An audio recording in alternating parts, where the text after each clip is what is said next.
like he shot us. I mean,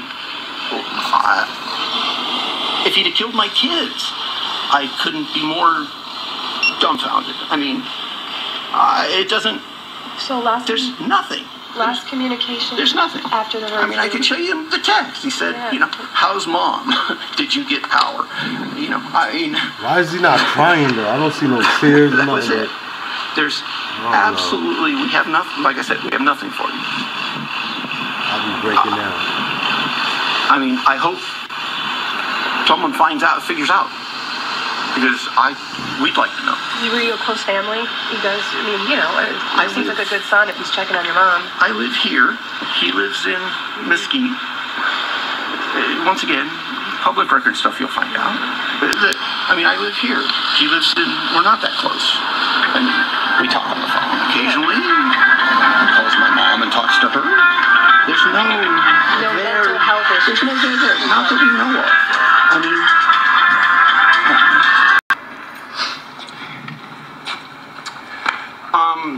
someone texted me, the first thing is thank you, whoever texted me my truck.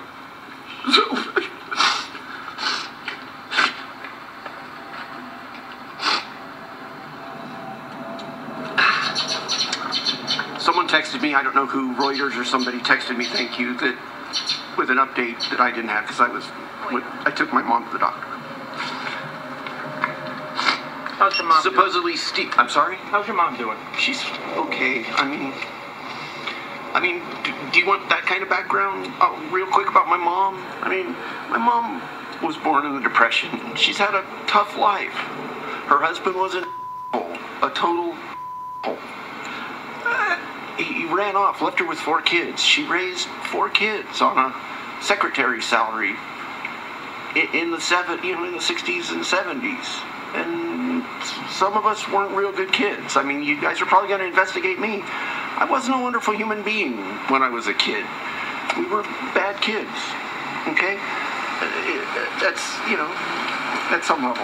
We were troublesome kids. We grew up poor on the side of the freeway in the San Fernando Valley in California. I don't want to go too much into this, but to motorhome in Yellowstone, but we were going to go by Reno and see him, but we didn't make it because it snowed on us and da-da-da-da-da-da. So I didn't see him.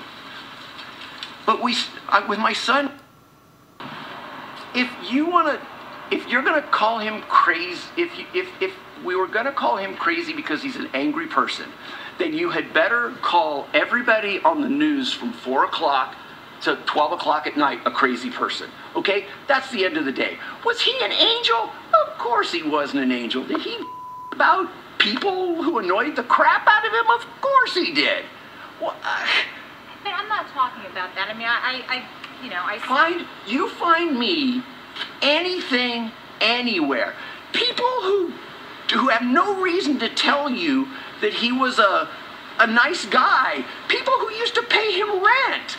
I mean, the story about our apartments that we have. The guy says, "Oh, and by the way, the place sucked when we bought it. We fixed it up and made a nice place for these people to live." He is confused. And Steve gave them cheap rent because we wanted happy people, nice people in our apartments. He said, yeah, he had a quirky sense of we keep going. That's why this not keeping going, there was something that happened to Steve that I'm not even trying to excuse anything, but something happened that drove him into the pit of hell. And he did this. You're hoping that there's some autopsy will reveal something to explain. I'm praying for at least some data points, because otherwise it's the bug in Men in Black put on a Steve. Again, do you want to understand Steve? Yeah, that's where we're all. Okay, Steve bought those bump stock things. Were they attached to guns when they found them? all I know is they were. Okay, find out if they were attached to guns. He may have had them in the bag because he tried them and didn't like them. Have any of you ever fired an automatic weapon? It's not fun. I don't own a semi-automatic, well, I do. I own a .22 caliber little semi-automatic rifle that I taught my children how to shoot little targets at the range with. But you don't shoot an automatic weapon. That is Steve. Steve said, I mean, this is what's so, this is why, like I said, it's the insanity of it. When Steve decided to do this, he still had his thinking brain on, because he did all this stuff. He procured this stuff. He was, like I said, but you're not going to, maybe she has pictures of this, maybe her side of the family or the kids took pictures of this, but you don't, once again, We're getting our first reaction from the family of the Las Vegas shooter. This is the brother of the Las Vegas shooter, who clearly is still processing the actions of his brother, that he was behind the worst shooting in recent U.S. history. We are learning that, according to the brother, he was highly intelligent, highly successful, and very generous to his friends and family, and that he came from a family of 4. His mother was a secretary, and his father had left the kids alone.